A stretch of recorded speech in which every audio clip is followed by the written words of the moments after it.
So recently, there's been calls for us to start talking about the legalization of marijuana. That's one subject that we dare not go, but it's really, really important because we know that a lot of people are smoking.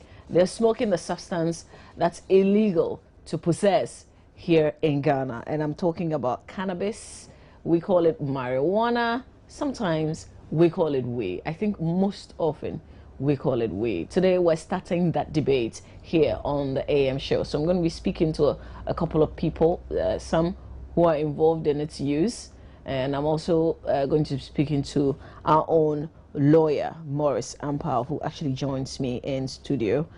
So I'll probably start with you. He's a president, Legal Advocacy Foundation, and it's always a pleasure to speak to him. So thank you very much, lawyer, for being with us on this particular subject. Yeah, thank you, my sister. Do you smoke, by the way? No, I've never in my lifetime. Okay. There are two things I can't do, and I've never done before: smoke and then drink alcohol.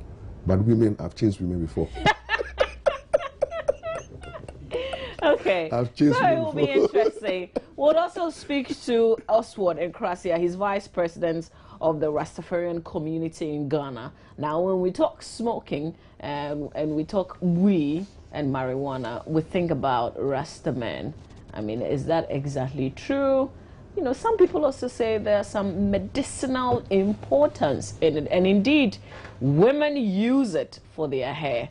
When you're actually buying a hair cream that says there's Indian hemp in there, we like that. We choose that because we know that somehow it is better. So we're talking about that, but just a bit. The executive secretary of the Narcotics Control Board came out recently and he said that we should start talking about this subject of whether we want to legalize it or not. So is it illegal really to possess and smoke Indian hemp? Yeah, that's what the law says, and I think that I don't expect. I'm very uncomfortable for the board, Narcotics Board Control chairman to make that statement, because something which is illegal, you don't even start a debate about it, because the parliament and those who pass that law to make marijuana or weed illegal had a serious cause. There was a debate. They look at the pros and cons, the negatives and the positive, and I think that they realize that the positive, it will be more positive for society to discourage people from engaging in that act than to. So the positive and restraining people outweigh the negative, and it is like prostitution, because you see people are doing it, and if people are smoking that substance, and then you go and legalize it, then I can tell you, in the classrooms, once you are lecturing, a student pull and start smoking and start hiring, then you know what it is. We see in the blackboard 2-2. Okay. And before you realize, you'll be attacking the lecturer teacher. So we should be very careful. But the point is, whether you legalize it or not, fact is, people are using it, and indeed, students are using it. But let me just engage Oswald, because he's joining us via phone. He's the vice president of the Rastafarian community in Ghana. So Oswald, good morning, and thank you very much for joining in this conversation. Yes, good morning, and thank you very much for the opportunity. Is it true that Rasta men, I'm sure this question has been asked so many times, do you use marijuana? Yes, the Rastafarian faith use marijuana as a sacrament, but it is not all Rastafarians that use marijuana from a smoking standpoint. Some use it for medicine, some use it for food, and some use it for health care products, just like ear care products, just like you said before. Okay, so indeed in Ghana it is used? Yes, indeed in Ghana it is used. It's been used in Ghana for generations as part of the medicinal aspect of it. In terms of medicine in Ghana, it's been used for generations among different tribes and different cultures throughout Africa as well. Okay, so if we're thinking of legalizing it, what would your community be saying to that? I am totally against legalization. The reason why I'm totally against legalization is that if you legalize marijuana, whose benefit will it serve? Is it going to serve the country's benefit or it's going to serve a corporation that is seeking to monopolize, to make profit out of it, which is the agenda that is in the world today. They are encouraging countries around the world to legalize marijuana so that Monsanto and all the multinational corporations who are into GMO to monopolize and take control and patent the plant. They cannot go ahead and patent it today because it is illegal. So they are seeking the legalization so they can patent it and do just like they are planning to do with the GMO in Ghana in terms of our food. But you did acknowledge the fact that there are some medicinal importance. Certainly. But let me ask you, is it difficult to get it now? No, it's not difficult. It's all over the world. I was walking downtown the other day and I saw a tree on the road, just by the side of the road. Here in Ghana? So, yes, in Ghana. I mean, this is something that that Ghanaians have been using for generations, not just Rastafarians, but the general society. They use it in medicine. They use it in so many drink and different aspects of things to heal themselves. All right, Oswald, you have to hang on there for me. Let me bring our lawyer into this particular conversation. Right. So the drug is illegal, but it is available. Yeah, definitely. As I agreed by my friend, I think with the medicinal purpose, if it's used for medicinal purpose, it's not abused. The issue is about abusing it. So medicinal purpose and by the medical people for the benefit of mankind, that is different from you going to take it and smoke it and then abuse it. That is illegal. And I think that, you see, whether you like it or not, they are all over. We have places in our rural communities where they grow. And I can tell you that the security apparatus or the agencies know where these weed smokers are. They know their locations in the country. But the problem that and the difficulty is that they hardly affect the rest of these ones because some of them are also addicted to it. It becomes an addiction. It's like coke. So some, before they enter into the service, are addicted to it. And so the people who engage in smoking that substance are comfortable because they see that big men, not only security men, but big men in society are also doing it. And when you come to the celebrity world, the entertainment world, but they don't necessarily abuse it. I mean, maybe I should ask, is it a good thing to smoke marijuana? The law says do not smoke. Okay, so let me ask Oswald, is it a good thing to smoke it? No, well, personally, I don't smoke, my sister. I'm a Rastafarian, but I don't smoke, and there are many Rastafarians who doesn't smoke. Isn't that a bit hard to believe? Because, you know, when you're a proper Rasta man, you've got to smoke a little bit. You know, I don't know if you are aware of Muta Baruka. Muta Baruka is an internationally known recording artist, and he doesn't smoke either. So there are so many Rastafarians who doesn't smoke. But the point I'm making is that the Rastafarian movement is used as a sacrament, right? And Bob Marley will also explain, Bob Marley also says in some of his interviews that he used it as a means of inspiration. That's one of the reasons why he was able to write so many of these positive songs. So I ask again, is it a good thing to smoke? No, well, I don't smoke myself, my sister. So what I'm saying is that if the Rastafarian use it as a sacrament, then it is good for the Rastafarian movement as a sacrament. But if you say they use it as a sacrament, what does it really mean? What it means is that they use it to help them enhance their thinking and their spirituality. Okay, so can we all use it for that purpose then? No, there are so many people in the Ghanaian society that doesn't smoke. But what I'm saying is that the herb itself can be used for so many other things apart from smoking. But most of the time when people talk about marijuana, they just emphasize the smoking. This is the most versatile plant in the world that has so many different usage in terms of a product, basic product for society. And we need to explore that aspect of it. And that's one of the reasons why I am saying that it is important for us to have decriminalization as opposed to legalization. Because with legalization today, the government will not have the control to be able to use it properly to benefit the country. Yeah, so you bring something very important. He's asking, he's advocating for the decriminalization instead of legalization. What's Right. the difference there?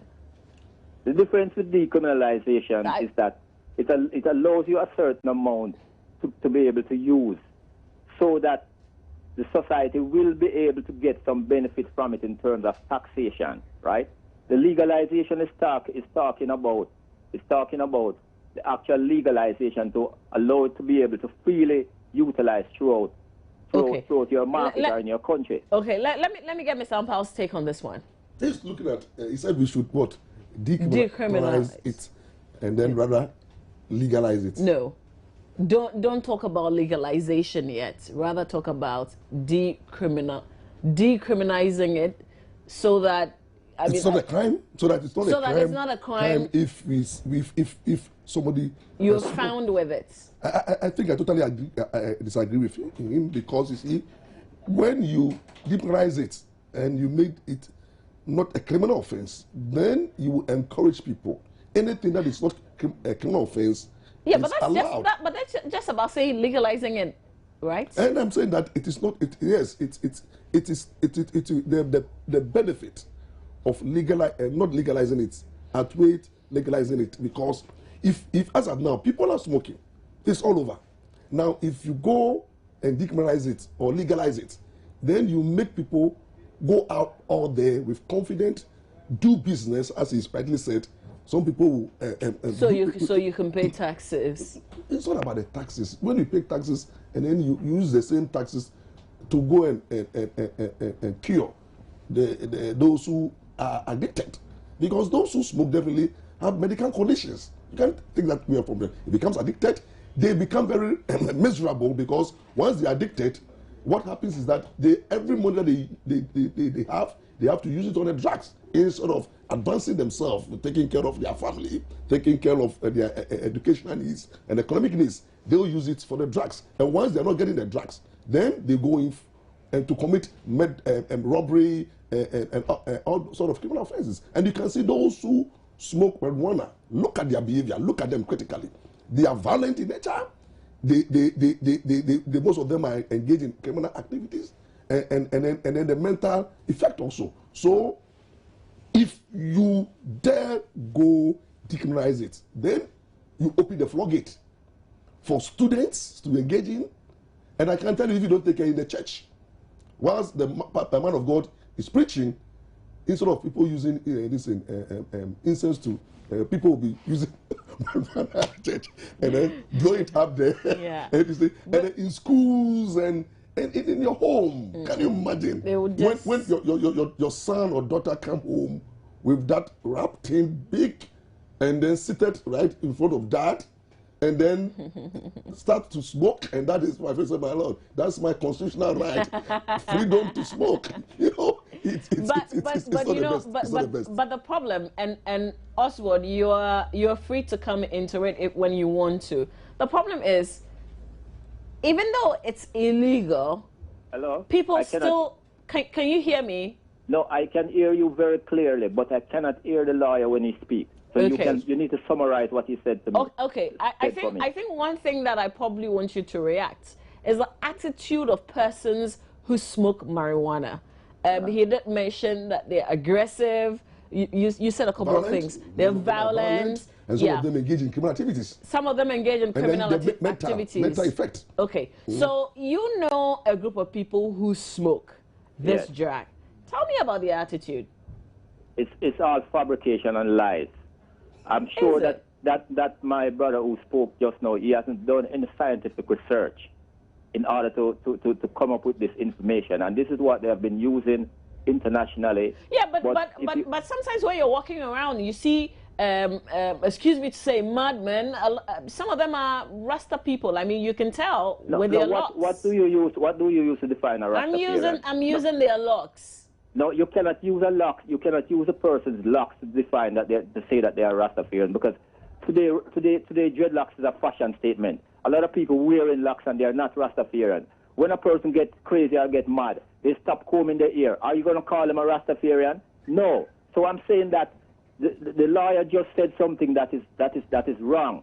In that he's saying that Rastafarians are people who they get very crazy and they get very, very violent and very offensive by smoking marijuana. Okay. But he has no scientific evidence.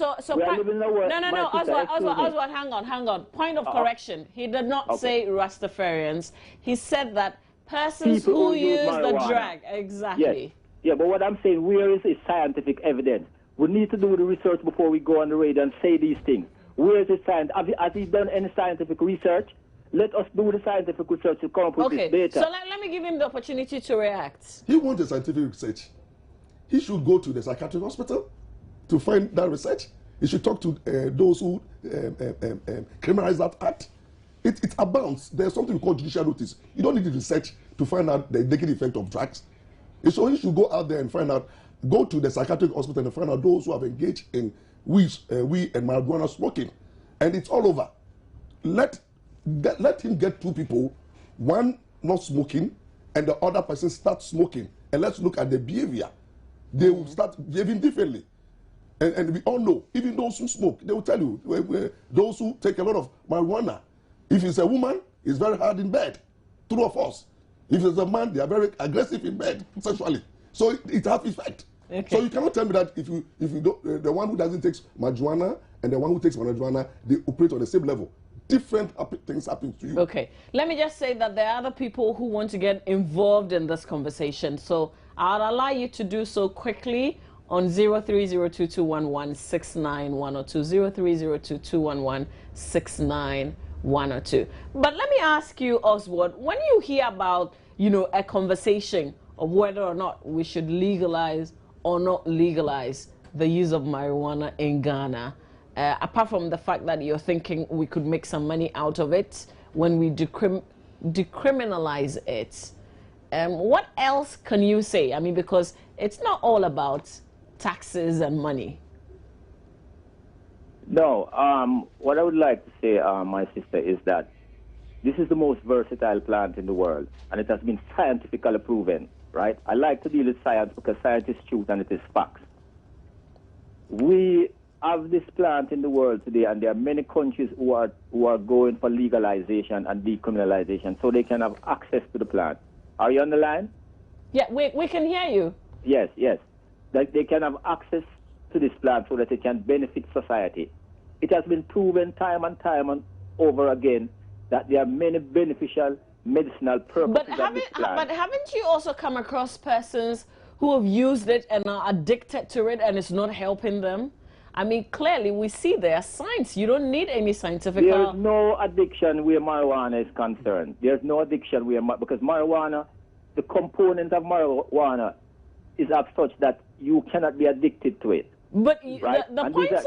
These are scientific evidence. So that's why I'm saying that if my brother does his, go and do his scientific research, you will find out the truth. Okay, Oswald, right? let me speak to Yumo. He's joining us from WA. Let me speak to him quickly. We'll come back. Hello, thank you for your call. Yumo. Hello. Yes, Yumo. Hello. Hello, Yumo, we can hear you. Yes. Please go ahead. Yeah, please. Yes, I want to add to that. I come from Upper West region. I'm in one now. I can assure you that there are thousands of young men and girls who are crazy, aggressive, and cause accidents on motorcycles. You know that this is a place where motorcycles are common. Every day there are casualties caused by careless riders, and anytime you get them, you see that they are dropped out completely. Now, I don't know, I deeply can't understand why, when we fail to control a criminal activity, we want to decriminalize it or legalize it. What is the benefit of marijuana? You say it has got medicinal value. One medicinal value has it got, and people are turning crazy in families and so on. And the last speaker there who said it wasn't true and so on, he doesn't know what he's talking about, obviously, because I can see it here. I know what is done to by people in the villages and so on. So he cannot argue that scientifically it is not addictive. Every form of smoking is addictive. Okay, Yumo, thank you. All right, thank you, Yumo. We'll have to leave it there because we have other persons who want to contribute. But quickly, lawyer, do you want to come in here? I mean, so what should be our direction? Our direction is that let's criminalize it, make it unlawful, illegal, so that we can contain its spread. But isn't that how it is now? Yes. But the fact is, people are using it, and they will tell you that it's probably getting worse because a lot more students are using it but now. the fact is that because they are not bold in using it, the floodgate has not been open, so they are hiding. They are cowards. They are criminals. That's why they will go and hide and do it, because society frown upon it. It's a criminal act. So, but if you go and legalize it, then they will boldly come and do it. Okay. And that is the good thing about that. I'll give you your last words, Oswald, but let me just quickly speak to Raman. He's joining us from Bali. Hello, Raman. Good morning. Yeah, good morning. How are you? I am very well, thank you. I hope you're well too. Okay. Yeah. Mama V, you see, let us look at this whole idea of legalizing this marijuana from objective point of view. You see, we have people whose blood, by virtue of their blood group, they can take marijuana and perform one day. I am a transport owner. I can remember a certain mechanic in Kumasi. Anytime he finds himself in a very serious problem with a fault on a car, he only excuse himself when he goes and take marijuana and come back. I'm telling you, before you realize, you will succeed in repairing the car. Okay, so exactly what are you saying? What I'm saying is, like the idea of the call to legalize this marijuana came from somewhere in Accra. It has some medicinal value. Okay, so for that matter. Okay, all right. Thank you very much, Raman. I get your point, but I'll let you wrap it up for me from your angle, Oswald. Yes, what I would like to say is that marijuana has been illegal in Jamaica for 100 years. And there's over 300 young men who receive criminal records each week, right? Are we moving in that direction where we criminalize people for this plant that is so beneficial, and at the same time we do no proper research to see exactly what are the benefits? What I would like to happen really is for Ghana to take a very scientific approach to do their research and do their studies, rather than picking up information from the internet that are useless and misdirected to actually make a decision. I think we should stand from an informed position rather than an uninformed position. Okay, all right. Thank you very much, Oswald, for your time. He's the Vice President of Rastafarian Community in Ghana. And I wanted you to, wrap it up from your angle as well. From my angle, I think the nation have spoken. Legislators have talked through. Ghana as a nation, we have debated this issue, and the law is that smoking marijuana is illegal. It will continue to be illegal because the negative effect is there for all of us to see, and I don't think that there will be any attempt by society even to legalize it. Scientifically, it has been proven to have negative effect, mental sickness, and people who take scientifically are not. And you're sticking to it. Yes. Okay. Yes, let me speak to the last person that I will on the subject. Bingy Man is joining us via phone. Bingy Man, good morning and thank you for calling. Let's hear you. Good morning, madam. Let's hear you. About the issue, legalization of marijuana in Ghana here shouldn't be allowed. In Nambanduri specifically, I know a brother who has been involved in this smoking, and he has almost grown mad. And I have another brother who was a student at one of the senior high school who was just recently sacked in Form 3 just because of he has been involved in this marijuana business. Maybe they didn't use it well. And so when we legalize it, it means they are going to abuse it. They are not going to use it well. They are not going to use it well. We shouldn't support such a thing. I'm even a Rastafarian, but I don't buy the idea of legalizing marijuana in the country. So, but what do you think about, other Rastafarians who actually use it, who smoke it? Because it's illegal to have it. The Rastafarians who smoke marijuana in Ghana, if you look at their life behavior, most of them are being involved in so many things which is not good in the society. And as a Rastafari, if you study much about Rastafarianism, it doesn't mean that you should disobey and do bad things in the society. We are supposed to be the role models in the country. Okay. That's the simple. What is the full meaning of Rasta? Let us stand tall alone. Okay. All right. Thank you very much for also calling. And I guess that this is where we have to leave it, but we'll continue talking about it.